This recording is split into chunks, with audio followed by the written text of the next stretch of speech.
Senior leader, আমাদের senior সহসভাপতি দুদু ভাই, আমার আজকে সনাতন ধর্মের ভাই বোনরা ধন্য আপনার পদধূলি আমাদের এই পূজা মণ্ডপে হওয়াতে। স্যার, আমি আপনার দৃষ্টি আকর্ষণ করছি স্যার, এই পূজার বয়স হয়েছে স্যার ৯৮ বছর। স্যার, এই পূজা আমার দাদা শহীদ তুলসীরাম বাংলাওয়ালার নেতৃত্বে শুরু হয়েছিল, আজকেও তার চলমান হয়েছে।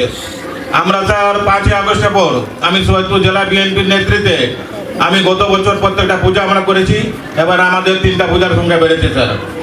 আমি 5ই আগস্টের পর আমাদের সৈয়দপুর উপজেলায় কোনো রকম দুর্ঘটনা ঘটে নাই, সেটা আমাকে সৈয়দপুর জেলা বিএনপি পুরো সহযোগিতা করেছে স্যার।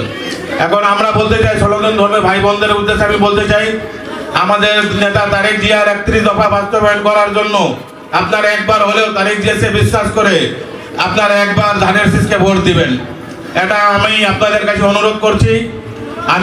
আমার বিশ্বাস আপনারা আমার তারেক জিয়ার হাতকে শক্তিশালী করে যদি করতে পারেন, আমরা বিএনপি পরিবার আপনাদের দেখাই দেব আমরা সনাতনী ধর্মীয় ভাই বোনদের পাশে ছিলাম, আছি এবং ভবিষ্যতেও থাকবো। তারেক জিয়া আপনাদেরকে নিয়ে অনেক স্বপ্ন দেখে। তারেক জিয়া সবসময় মনে করে আমরা সংখ্যালঘু না, আমরা হচ্ছে বাংলাদেশি। ওনার সবসময় কথা আমরা হচ্ছে বাংলাদেশি।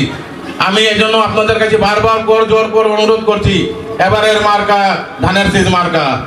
তাই আমি সংক্ষেপে বক্তব্য বলে শেষ করছি। ধন্যবাদ সকলকে।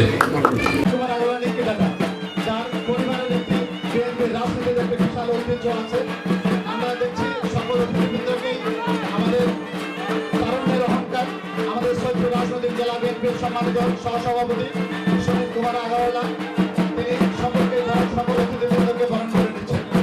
তিনি বরণ করে নিচ্ছেন সকল অতিথিবৃন্দকে।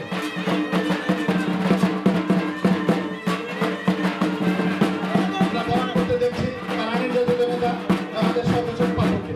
আমরা বরণ করতে দেখলাম আমাদের রাজনৈতিক জেলা বিএনপির অন্যতম সদস্য শওকত হাসানকে।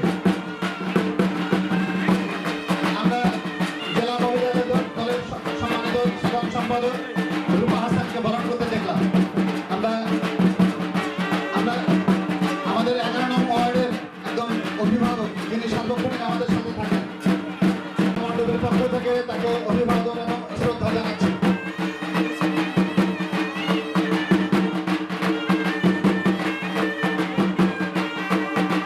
আমরা অভিবাদন জানাচ্ছি কেন্দ্রীয় পূজা মণ্ডপের সম্মানিত সভাপতি রাজকুমার পূজা রাজুদাদার পক্ষ থেকে।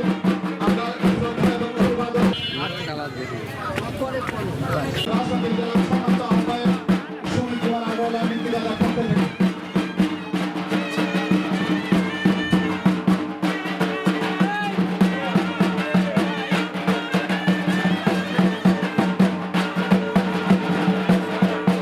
আমরা অতিথিকে বরণ দেখছি। আমাদের আসলে যার কথা বারবার উচ্চারিত হয় সুনীল কুমার আগারওয়ালা নীতিদাতা, যিনি আসলে অক্লান্ত পরিশ্রম করছেন আমাদের সনাতনী সম্প্রদায়ের মানুষদের জন্য।